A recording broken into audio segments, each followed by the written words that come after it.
this earlier in case you are not aware. Today is February 11th, so it's just a few more days before Valentine's Day. And so this week on the show, we begin our Valentine's themed related topics on Kababayan LA. And of course, a lot of you may have been engaged. They say it's a season of engagement from the holidays to Valentine's Day. If you have been engaged, and you're probably contemplating what to do with your career, especially for women out there. And that's what we're going to be talking about right about now on Kababayan LA with Tracy from Apollo Research Institute. Hello and welcome to Kababayan LA. Thank you. Yes, so people get engaged, right? Yes. And so the question is, you know, you're planning your wedding, but then you're looking ahead.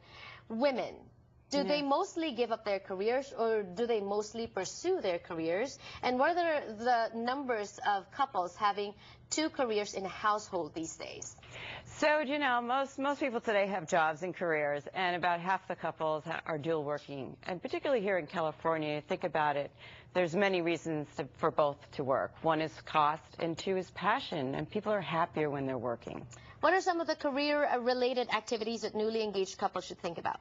Well, one, I think they need to talk about it. So you need to have a communication plan on how are you going to learn about each other's careers, what's the career plan for the future, and talk about kids. Talk about kids, talk about family, and create a roadmap for success for the both of you. Many people are used to living alone, and now you have to think about life with someone else. And right, compromising, I guess, you know, whoever maybe earns more should pursue more. You know, it depends on your discussions, right? Sure. We have interviewed women in both roles, those who are making more than their husbands and those who are making less than their husbands. And there are many scenarios out there.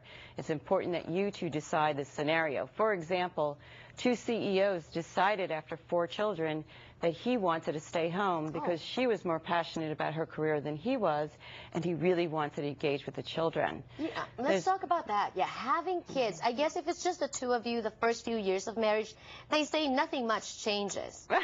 A lot of the changes come when you start having kids, because then who takes care of the kid? Well, there are changes that happen when you get married because, again, you're blending 2 households into one single, which is why the engagement time is so important. Take your time, get to know each other's families, friends, and co-workers, so that it is a non-event as you describe. Oh, okay. And so what happens when you start having kids? What do you need to talk about? What do you need to figure out together? So when you decide to have children, one, decide, right? And then it could be 1, it could be 2, it could be more or less. Decide on roles. I think it's important that each person define where do they want their career to go or not go, what kind of engagement do they want to have with their children, and what are the responsibilities that each are going to take on. Don't assume anything. Don't assume that the wife is going to be the caretaker. Don't assume that the husband's going to be a caretaker. These are very important things because, let's face it, that you're going to have your children for a very long time in your life. What about engaging external support? You know, for Filipino families out there, I know my mom and my dad, they love taking care of my niece. And so, you know, that helps, right? It does, but set up rules. Okay.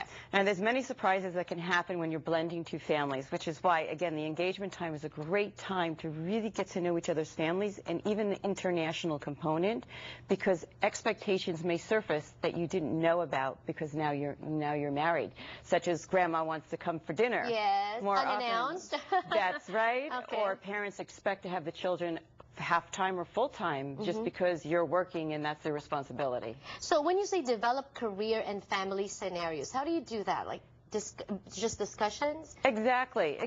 Scenario 1, two of you are working. How are you going to live your life with both sets of family and children? Scenario 2, one parent decides to stay home full-time while the other one doesn't. What happens if there's a relocation? How will you handle that? How will you handle it with the children? These are things that you can actually think of in advance and make a plan for. And I'm looking at your tips for managing a 2-career marriage, and it says here, schedule time for each other to talk. Really? Yeah. Make an appointment with each other? Absolutely. I think people in very busy lives forget to spend time together. So if you need to make date night, which is very popular, particularly with parents with kids, do that, because it's so important that you keep communication open. And can you give us examples on finding opportunities for your spouse to understand work? I guess you mentioned it earlier, you know, make sure that your spouse knows your coworkers and stuff like that? Well, many people, their social life actually involves a lot of their coworkers. So do bring your potential spouse to some of your work events, have them understand what you do, and have them meet the people that you socialize with, because in the future, your social life may include both careers and co-workers from both sides. Wonderful. So now, any last-minute tips for the newly engaged? Take time. First of all, congratulations. Congratulations. Okay, take time. But take time. Enjoy that engagement period and view that period as a time where you're going to get to know each other, your families, and your co-workers to plan for the long haul.